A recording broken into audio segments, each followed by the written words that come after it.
So I've been receiving a lot of emails recently from people asking me to do another video in regards to the US dollar.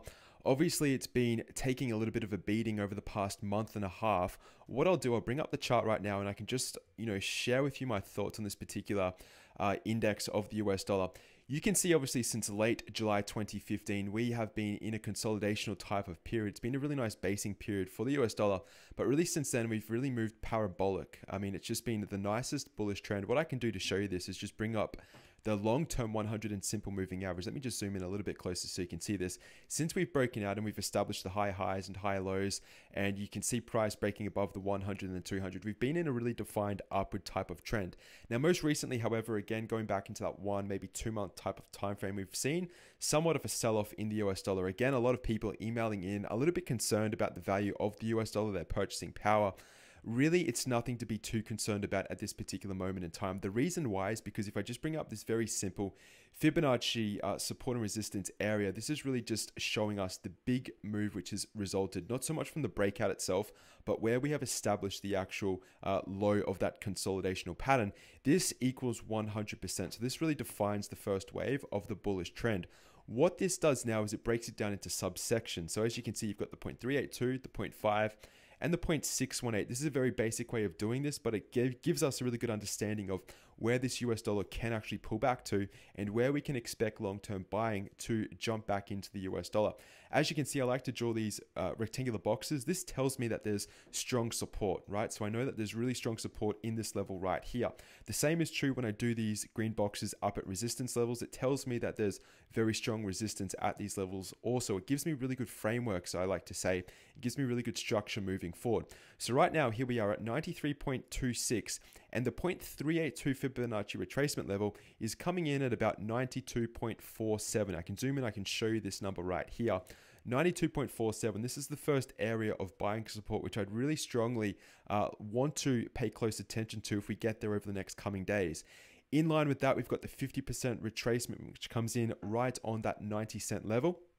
Funnily enough, that will only be a 10% correction since the bullish breakout from July 2014. And the 0.618 is here at 87.6 cents on the index. We have quite a long way to get the full retracement or the Fibonacci retracement. It doesn't have to happen. All I want to show you is that anywhere in this box will act as support. When you combine that with the long-term simple moving average, this is the 200-day simple moving average.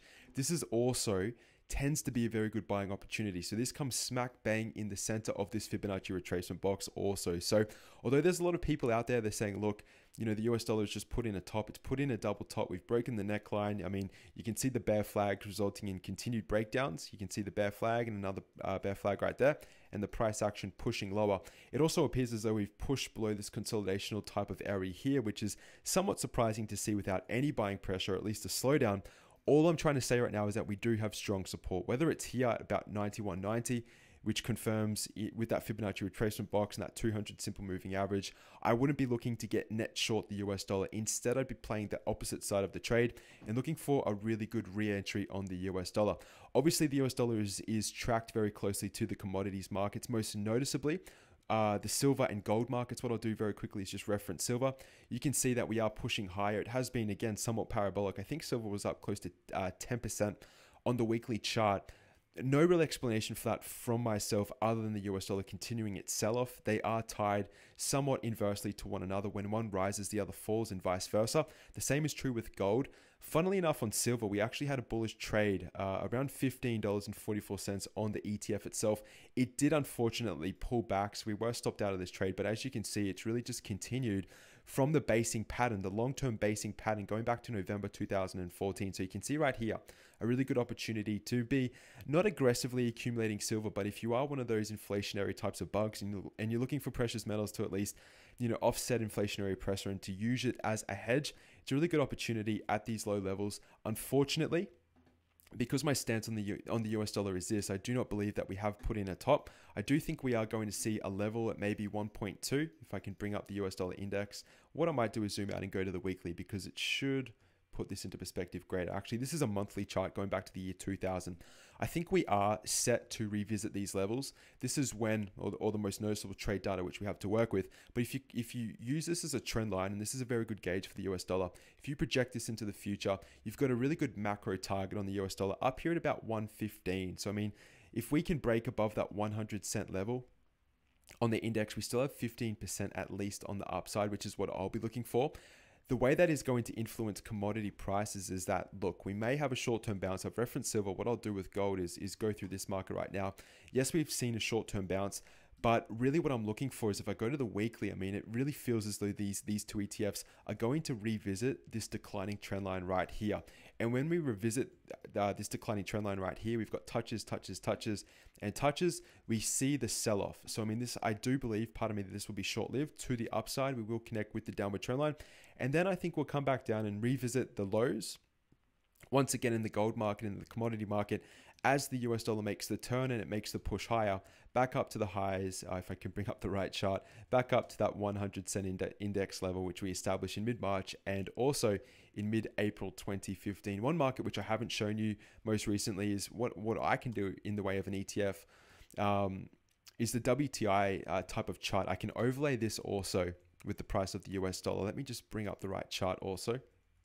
And you can see just how this relationship works. I've covered this in the past, but if I can change this to a line chart, the US dollar is in purple here. The actual crude, or the chart referencing crude, or the price of crude, is here in dark.